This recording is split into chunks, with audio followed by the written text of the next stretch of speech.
Across the Western world, a new fear is taking hold, not just among generals or intelligence agencies, but among ordinary citizens. A new poll conducted across the United States, Canada, the United Kingdom, France, and Germany reveals something striking. A growing number of people believe the world is heading toward World War III.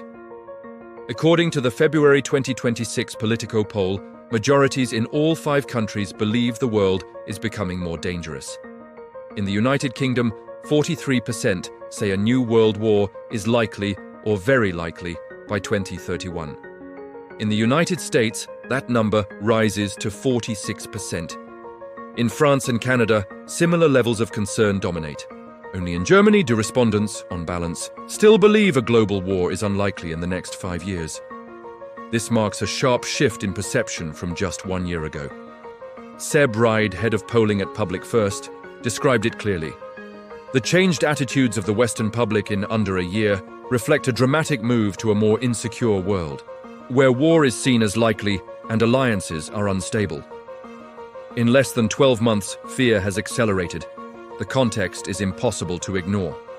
Russia's 4-year war against Ukraine continues with no clear end. The United States, under President Donald Trump, has taken military action in Iran, Syria, Venezuela, and parts of Africa. NATO is conducting large-scale military exercises like Steadfast Dart 26. At least 1 in 3 citizens in the US, UK, France, and Canada believe a nuclear weapon is likely to be used in a war within 5 years. Nuclear conflict is no longer viewed as distant history. It feels plausible. Russia is widely viewed as the greatest threat to European peace. But in a surprising twist, in France, Germany, and the United Kingdom, the second largest perceived threat is not China. It is the United States. In Canada, many respondents view Trump's America as the greatest danger to security. This suggests something deeper than geopolitical rivalry. It suggests uncertainty, even distrust, within alliances that have defined Western security since 1945. And yet, when asked whether their governments should increase defense spending, most voters say yes. In principle. But when confronted with the real question, how to pay for it, support collapses. When trade-offs are introduced, higher taxes, cuts to social services, or increased government debt, public backing drops sharply. In France, only 28% support higher defense spending once costs are explained. In Germany, just 24% do. Both countries are now more likely to oppose additional military spending when the financial consequences are clear. Seb Ride summed up the dilemma. The growing concern about war does not give leaders license to spend heavily on defense. In other words, voters fear conflict, but resist paying the bill to prevent it. This creates a strategic bind for NATO leaders.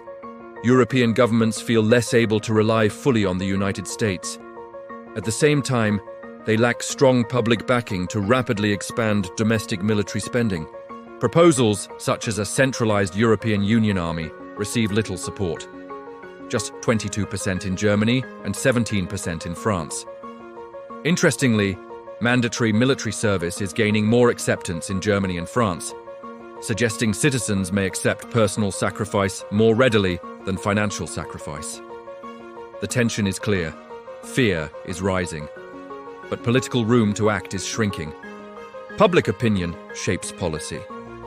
If nearly half of Americans and Britons believe world war is likely within 5 years, political leaders cannot ignore that anxiety. Yet governments face tight budgets, inflation pressures, and voter fatigue after years of crisis. The result is a paradox. The public sees war coming, but resists the economic cost of preparing for it. And in that gap between fear and funding, strategic uncertainty grows. Is World War III inevitable? No. But for the first time in decades, millions across the Western world believe it is plausible. And in geopolitics, perception can be as powerful as reality. The question now is not only whether war is coming, but whether democratic societies are willing to prepare for it.